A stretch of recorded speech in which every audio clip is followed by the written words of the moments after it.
Good day, everyone. Welcome to Real Conservative News. I'm your host, Nathaniel Rajkumar. Starting off locally here in Trinidad and Tobago, Prime Minister Kamla Persad-Bissessar and Defense Minister Sturge say a curfew is not needed at this time, despite continued killings during the ongoing state of emergency. All of a sudden, now the mainstream media is concerned about all the murders, the spike in murders. When PNM was in office, basically, they barely even reported. Can you all remember that? Barely. You used to hear about murders all the time on Ian Allen. But how often were you really hearing about murders when Rowley was in office, when PNM was in office from the Kakash media? I'm not saying that they didn't. I'm just saying be honest. You didn't hear about it that often. As murders persist, Attorney General John Jeremy says the government is monitoring the situation very closely.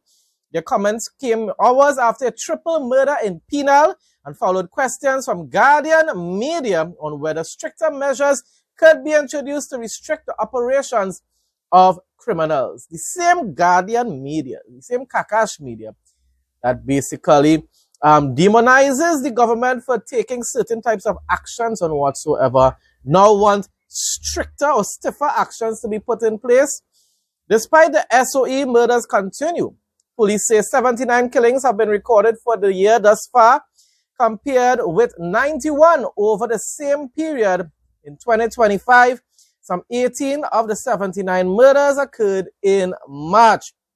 Unlike the 2011 SOE, which imposed a 9 to 5 p.m. Curfew, 9 p.m. to 5 a.m. curfew, in designated hotspot areas, no such curfew has been implemented in any of the SOEs from late 2024 to present.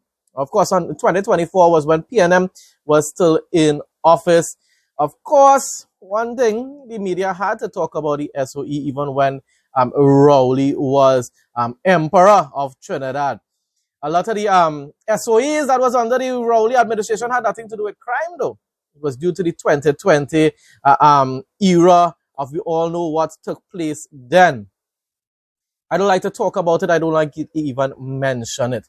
Guardian media asked Prime Minister Persad-Bissessar, Sturge Jeremy, who were members of the National Security Council, if a curfew is being considered at this time. Persad-Bissessar responded simply and said, no curfew. Minister Sturge, meanwhile, said no curfew is needed at this time. The Attorney General stopped short of commenting on the need for the curfew, but instead said the SOE measures have been in place for less than a month. We are monitoring developments very closely. Guardian media also tried to get a comment from Police Commissioner Alistair Guevara, but he declined to respond. My response: while I don't support using an SOE to address TNT's long-term crime crisis, I am thankful that the government has no intention to introduce a curfew because that will completely crush our extremely weak economy. Now, maybe, just maybe, if they're going to just impose it or implement it in those crime hotspot areas, maybe that might be a good idea. But then once again, what about the small businesses, the legitimate businesses in those hotspot areas? You know, Sangre Grande and all is basically considered like a hotspot now. So what is going to happen? Are you going to restrict businesses from opening late hours? A lot of businesses depend on late shoppers, evening shoppers, to be able to generate a certain amount of profit, a certain amount of revenue. What are you going to do about that if it is you impose curfew? In the first place, you cannot continue to use an SOE to fight crime. So worse yet, if you're going to now come and do like what Rowley did for about 2 years, nearly 3 years, destroyed our economy by imposing curfews during the 2020-22 era. As I said, I just don't like to mention what happened then. But nevertheless, everyone knows what happened during that time. The entire world destroyed, the world leaders destroyed their countries, respective countries' economies. Don't come and make the same mistake, Prime Minister Kamla Persad-Bissessar. You're on the right track right about now. You are already infringing upon people's rights by continuing to impose an SOE, which I don't think is the solution. I think you need to find ways to reform the TTPS in order for them to conduct proper investigations, and then therefore, and also to root out all the rogue elements of that very, very, very corrupt agency, law enforcement agency. That is how you're going to be able to get a grip on crime. But nevertheless, so I said, I'm thankful that the government has no intention to introduce a curfew, because that will completely crush our extremely weak economy, just like what occurred when the great Emperor Rowley ruled with an iron fist during his second term in office between 2020 and 2025. Trinidad basically lost many years of its, I don't know, boy, normal life, you know. And people say, but that was not normal time. It was not a normal time in certain ways, and because of what the media was trying to portray things to be. But life could have continued as normal while taking certain measures and precautions and whatsoever. And I don't agree with most of the precautions. Anyhow, you take it. Because at the end of the day, watch what ended up happening. Many businesses that were prospering during that time no longer exist today, including my small business that I had in San Grande, my small shop that I had in San Grande. More than one reason I had to end up closing it down. It was because of also breaking-ins and stuff like that. But besides that, the economy collapsed so much, so significantly, that basically everybody lost their purchasing power, and many businesses were not able to survive that era. And that was because of the long, very extremely long lockdowns, periods where people could even open during the daytime. And also besides that, even when it had a curfew that was just limited to the nighttime period, bars and so forth that they depend on the nightlife, on people liming, socializing during the nighttime, they were not able to generate the kind of income needed to be able to continue to pay rent and to pay workers and so forth. And therefore, they had no choice but to close down. Don't go anywhere. More local, regional, and international news up next. The Media Association of Trinidad and Tobago, MAT, is vowing to protect journalists from censorship. MAT, that the new superhero of the PNM Patriots in Trinidad and Tobago. Matter of fact, probably they were always the PNM hero.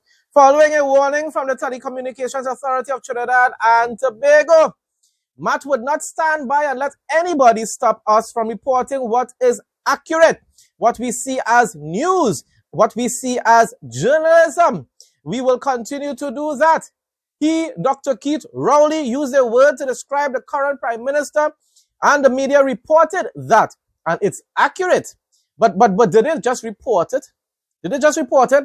Or did they actually allow him to say it in the video and didn't mute it or anything like that? They didn't censor it. And why are you even repeating those type of words? You have to be very wary about trying to tell the media that we cannot report something that is the truth, because it's not for us to judge, Bihari said. I would like to say certain things, but I will not. I will refrain. My response, Bihari, but anyhow, my response: did MAT ever intervene on behalf of Andy Williams and team on the ground report when they were targeted by TAT numerous times when Emperor Rowley was governing our nation? How come I never heard about MAT saying anything about that? About the censorship, the actual censorship that was taking place when the ground report was just basically talking truth about Rowley. Okay then. Since when it's okay to use that type of language on live television? Well, the Kakesh media, this is what I want to do. And I would like members of the public and people who view my videos, many times, a lot of times, it's even PNM Patriots, and I don't mind that, voice your opinion. Can you tell me, will Kakesh media begin to mention other inappropriate words? They're speaking about the J word right through on media. Will they start to use the F word and other words as well? I don't know, because remember what this man said here. Bihari said that they need to report what is being said. So somebody uses the F-bomb on social media. Are you going to repeat it on live television as well, Bihari? So I said, will the Kakash media begin to mention other inappropriate words which politicians or other members of the public use at times? Bear in mind, people, bear in mind that Prime Minister Kamla Persad-Bissessar never called any names when she made a statement about how the funds for the building of the Balize temple was allocated. Now, I call it temple. She didn't call it temple. I say that is the PNM's Holy Balize temple. On the other hand, Rowley used a well-known inappropriate word to describe the Prime Minister of Trinidad and Tobago. So when Rowley saying, oh, he was just defending himself or whatsoever, up to now, Kamla called his name. All she did is ask Taxbert, Imbert, if it is, he wants a copy of the list that she has of the names. She didn't mention any names. And all she said is, maybe your name might be on it. She never even said that the list does definitely have Taxbert's name on it. So you cannot PNM patriots. I mean, you all really sound ridiculous when you're ready. You cannot compare what Kamla said, which was making allegations against the PNM party, members of the PNM party, but without calling names, and Rowley turning around and saying certain very discriminative, offensive things about the Prime Minister of Trinidad and Tobago. A serving police officer has been placed under preventive detention after being identified for supplying operational intelligence to organized crime groups, creating a risk of imminent attacks between rival gangs using high-powered firearms in public spaces. My response, this is the first time, you know me, I love to give credit when credit is due. This is the first time I'm seeing the Commissioner of Police actually addressing the main reason why crime continues to escalate here in TNT. It's all about the corrupt TTPS. There are too many rogue elements in it. You need to reform the TTPS, number one. Not just about the rogue elements. It's all about the training itself. The training itself needs to change so that these cops and them, when they enter, when they start to work, enter the job, they understand that they are not above the law. They are not gods unto themselves. Let's hope that Roger Alexander and the administration wake up and take decisive action to reform the corrupt TTPS, which also includes mandating of body cameras to be worn by all police officers at all time while on duty. Because I still don't believe that Guevara can be trusted to do the job on his own. And it looks like Prime Minister Kamla Persad-Bissessar has no intention of removing Roger Alexander, which I still think is a big mistake. I think, as I said before many times, or a few times, Roger Alexander appears to have good intentions, but he's not suitable for that position. He seems to be caring about his community. He's doing some good work in his community when it pertains to the youth and so forth. But I just don't think he's suitable for the role of Minister of Homeland Security. A person like Gary Griffith, as much as I disagree with him on so many different issues, especially the past, he's an intelligent man, a man that has a lot of very significant and effective plans that can be implemented in order to actually reform the TTPS and also reduce the crime crisis here in Trinidad and Tobago. The Ministry of Health advises that through laboratory testing, yellow fever has been confirmed in a deceased red howler monkey. It is important to note that there are no cases in humans. Thank goodness for now. Thank God for now. Yellow fever is a viral disease transmitted by infected mosquitoes, including the Aedes aegypti mosquito. The ministry has conducted surveillance and vector control measures in affected areas and will continue to monitor the situation closely. I heard them about a couple days ago, close to where I'm living, but they didn't come in exactly in our community. Come back in Lindsay Street, please, and give us a good spray out.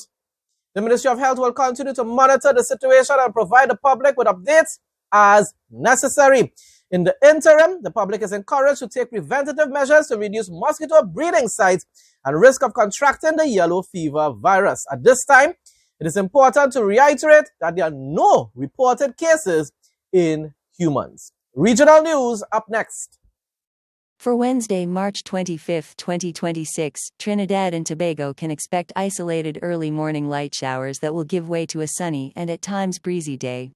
The night will be generally fair despite the possibility of an odd brisk shower. Conditions: fair to partly cloudy and breezy with increasing atmospheric moisture. Rainfall: high chance of a brief, isolated shower, especially over hilly areas. Forecast: maximum temperature 30 degrees Celsius in Piarco and 31 degrees Celsius in Crown Point. Lows: 23 degrees Celsius in Piarco, 24 degrees Celsius in Crown Point. Heat index: 36 degrees Celsius to 38 degrees Celsius. Marine conditions: moderate. Open waters will have waves up to 2.0 meters, while sheltered areas will have waves below 1.0 meter. St. Vincent and the Grenadines Prime Minister Dr. Godwin Friday delivered his first address on one of the region's newest leaders of CELAC at a meeting of heads of state held in Bogota, Colombia on Saturday, March 21st. Addressing the gathering, Prime Minister Friday said that having received an overwhelming mandate from the people of St. Vincent and the Grenadines in the November 27th general elections, 2025 general elections, his government is fully committed to charting a new development path for the country. And thus far, he's doing a very good job, in my opinion. He noted that this mandate comes with a clear understanding that the people must remain at the center of national affairs. Prime Minister Friday outlined that his administration's development strategy is underpinned by four key economic pillars: agriculture, tourism, the blue economy, and the new economy. And once he keeps on that path and continues to attempt to fulfill his vision, I believe that St. Vincent and the Grenadines will see much brighter days ahead. My presence here ought to be viewed as a testament of the value and importance my administration sees in this regional mechanism. Excellencies, we are gathered at this, our 10th CELAC Summit of Heads of State and Government, at a time when our world appears to be a theatre of grave uncertainty, embodied by many complex challenges and contradictions. In Latin America and the Caribbean, a region proclaimed as a zone of peace in 2014, these challenges affect all states and all peoples, especially the small island developing states of the Caribbean and the communities made most vulnerable. Against this backdrop, the question for us as a region are: how do we confront these daunting challenges of this moment of the 21st century?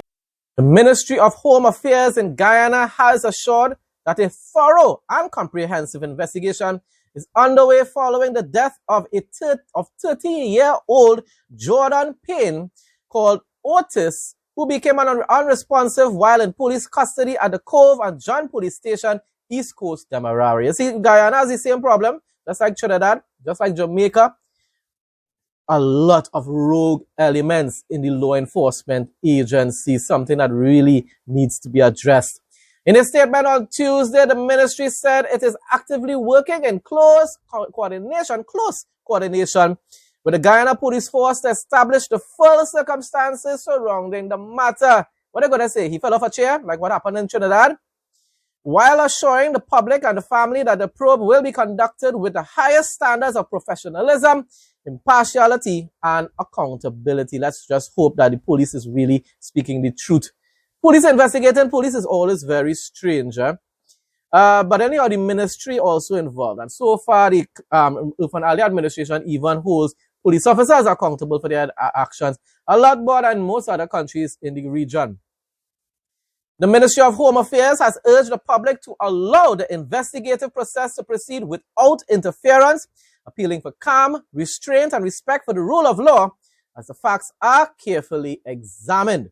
It also extended condolences to Payne's family, reaffirming its commitment to ensuring that due process, not extrajudicial killings like what a lot of people in Trinidad love, due process is followed and that all necessary actions are taken in accordance with the law. And that's what Trinidad police don't like to do. They don't like to follow the law. They like to enforce the law, but they don't like to follow the law themselves.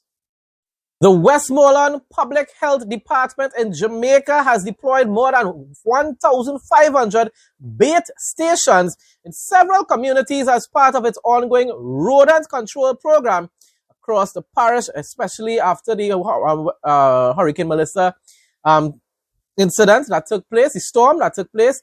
There was an increase in these rodent infestation in Jamaica. I remember reporting about that either late last year or early this year. Chief Public Health Inspector for Westmoreland, Steve Morris, said the initiative has already yielded measurable results with a significant level of bait uptake recorded in targeted areas. At the end of February, we had set 1,599 bait stations and revisited 1,059 of them, Morris reported. He was speaking at the recent monthly meeting of the Westmoreland Municipal Corporation held in Savannah, Lamar. Morris highlighted that the program has recorded a 54% uptake of bait at monitored sites, indicating active rodent presence. It will also indicate that active rodents will become inactive. He added that the rodent control initiative has been expanded to several communities, with teams also revisiting previously treated areas. They should continue doing that right through. 365 days a year, and we should be doing that in Trinidad. How come we don't do that? We come once in a while and spray for mosquitoes, but we don't really see the Ministry of Health doing anything when it pertains to rodents in areas. People have to be setting rat poison all the time in their homes and so forth. But I mean, out in the open, all the drains and the rivers, and do the same thing. Do the same thing. We need to address that situation here in Trinidad and Tobago as well. Celebrating excellence in tourism, the Nassau and Paradise Island Promotion Board has been recognized with 2 prestigious awards at the 2026 Pacific Area Travel Writers Association International Travel Awards during ITB Berlin. Kind of long names for those things, but Nassau and Paradise Island was named Destination of the Year. Isn't that wonderful? But remember, those islands actually depend on tourism to generate revenue. Vibrant beaches celebrating the island's turquoise waters, soft sands, and rich cultural experiences. And NPIPB CEO Joy Jibrilu received the Patwa Gold Individual Award for Excellence in Destination Promotion Caribbean for her leadership in elevating the island's global profile through strategic marketing and authentic storytelling. These honors highlight Nassau and Paradise Islands' position as a premier Caribbean destination. So you know for sure, that's on my list of places to visit, and this is not the travel segment here. Combining natural beauty, world-class resorts, marine adventures, and authentic Bahamian culture. They reflect the board's ongoing commitment to promoting the islands to travelers worldwide and celebrating the people, culture, and experiences that make the destination extraordinary. And that's what Barbados is seeking to do. That's what St. Vincent and the Grenadines is also seeking to do. That's what Grenada is seeking to do as well. And that's what our sister Tobago needs to be focused on doing, because even Tobago depends a whole lot on the tourism industry to generate revenue. Workers represented by the Unity Workers Union remained off the job at the Port Vale Sugar Factory as industrial action continues over a dispute with the Barbados Energy and Sugar Company, Inc., BESCO. General and Secretary Caswell Franklin said the action will persist until the matter is resolved, citing concerns over working conditions, including a contractual clause requiring up to 56 hours per week, which he argues is contrary to Barbados labor laws. I wonder if they have the same basic 40-hour week. And if so, what's going on with that extra 16 hours? Are people going to be paid, or are people being paid their overtime? That's a question that should be answered. No man should be asked to be away from his family for 7 days a week. And what is terrible about the thing is that if you work the shift off at 11 at night, then you are required to be back there for 7 the next morning. That's 8-hour break between shifts. But the law is that you must give people a minimum of 12 hours between shifts. So over the years, and last year and the year before, when Basco took over, because Basco was only there for 2 years, I know this will be the third, that they're asking the workers to break the law. And they can say it's an agreement. They can't put an illegal term in their contract. And the workers are well aware of this, and they want to have, they're ready, willing, and able to work, but they want to have decent work. And they want to have a situation where they can have time for their family and time for work, not all for work.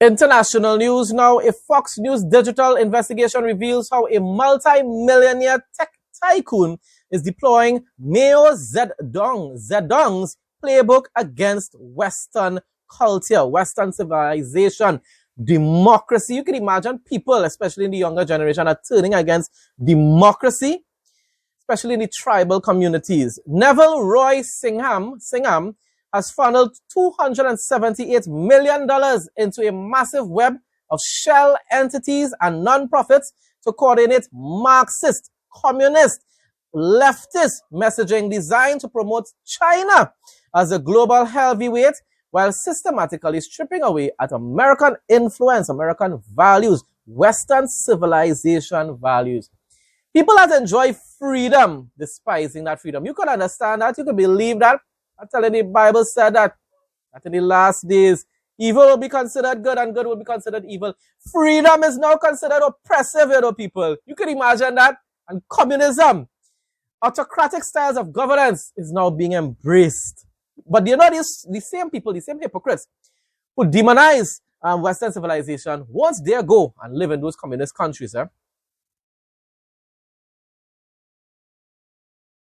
FBI agents in New York, New Jersey, rescued a missing 17-year-old autistic boy after a tense, nearly 2-day search in near freezing temperatures, finding him in rugged terrain after efforts by local authorities and the Coast Guard came up empty. When you watch a lot of these shows, investigative shows, the FBI, where the FBI takes charge of those situations a lot of the times, not all the time, they solve the cases. I mean, the FBI became a political arm of the Democrats, but in general, the FBI is a much needed agency in the United States, a very elite and effective, important agency in the United States of America.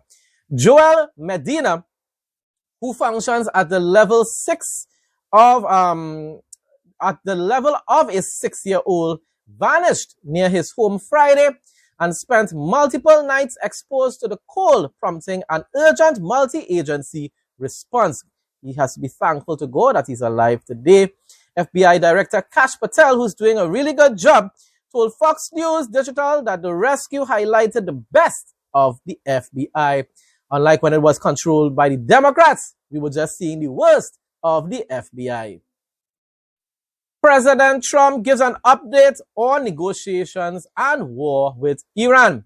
I can tell you that they'd like to make a deal, he said. Their Navy is gone, their Air Force is gone, their communications are gone. We are roaming free over Tehran. Now, of course, Ivan Amir Safati, a well-known Jewish Christian teacher of the gospel, he says he's not a preacher, said it from the very beginning, and also I believe that as well. Neither Israel nor America is trying to accomplish regime change, even though Trump didn't say it. Trump didn't say, well, there is regime change, because the whole leadership is gone now. Kind of, we're trolling the people to an extent. Because, I mean, it's still the Ayatollah regime, just lower ranking individuals. But nevertheless, they never promised the Iranian people that they were taking action in Iran for regime change. They said they were going to open up the opportunities for the people themselves to rise up and take back their country. But I can tell you they'd like to make a deal. And who wouldn't if you were there? Look, their Navy's gone, their Air Force is gone, their communications are gone. That's the biggest problem. It's very hard to communicate them between themselves. All of the anti-aircraft is gone. Most of their missiles are gone. We either shot them or they shot them and don't have them anymore. They're down to a trickle.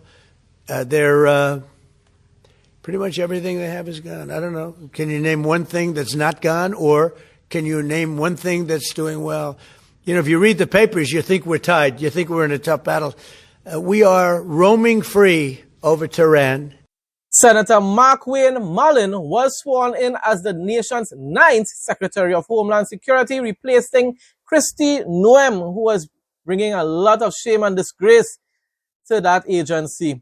Mullen takes over the agency amid heightened scrutiny and ongoing battles in Congress over immigration enforcement and funding. Yes, ICE is playing an important role in getting very dangerous criminals off the streets, but they were also making some very significant errors that needed to be addressed and resolved or rectified. Mullen said, "I don't care what color your state is.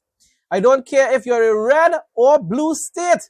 At the end of the day, my job is to be Secretary of Homeland and to protect everybody the same way." Just like how Kamla Persad-Bissessar here in Trinidad and Tobago continues to say, we're going to enforce the law and we are going to serve all the peoples of Trinidad and Tobago, whether in the UNC constituencies or the PNM constituencies. Irfan Ali is doing the same thing in Guyana. As you know, the department that Mark Wayne takes over today is currently shut down by radical left Democrat thugs in Congress who have blocked all funding for DHS because they're trying to shield illegal alien criminals, gang members. They want to protect them from being taken out of the country, drug dealers, murderers. They're protecting them all. I don't know how people can vote for these people. You know, I see the midterms are close. I don't know what close means, but I don't know how people can vote for them. Thank you. I think that was the most nervous I've ever been. It just seems surreal being in the Oval Office and having the President of the United States speak so highly of me and then recognize my family and know my family by name. It's humbling, and I never take it for granted. But I made this very clear that I don't care what color your state is. I don't care if you're red or you're blue. At the end of the day, my job is to be Secretary of Homeland and to protect everybody the same, and we will do that.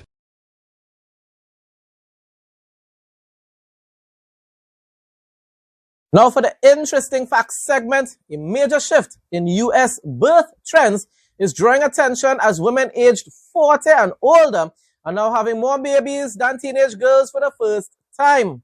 Experts link this change to evolving priorities, with many women focusing on education, careers, and financial stability before starting families. Now, I've always approved of that. I've always encouraged that in the sense of preparing yourself first. Meanwhile, teenage birth rates have steadily declined over the years due to greater awareness and access to resources.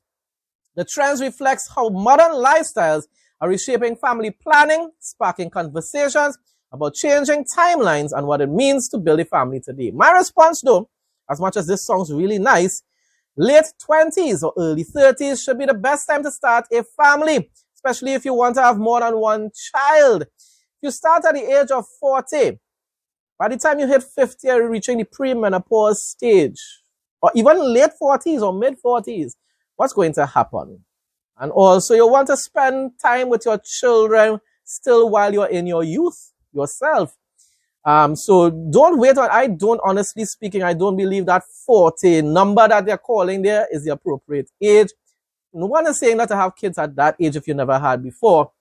But it's better to start late 20s, probably 28, 30, into your 30s. By that time, you should have accomplished most of your goals if you weren't just focusing on partying your entire youth away.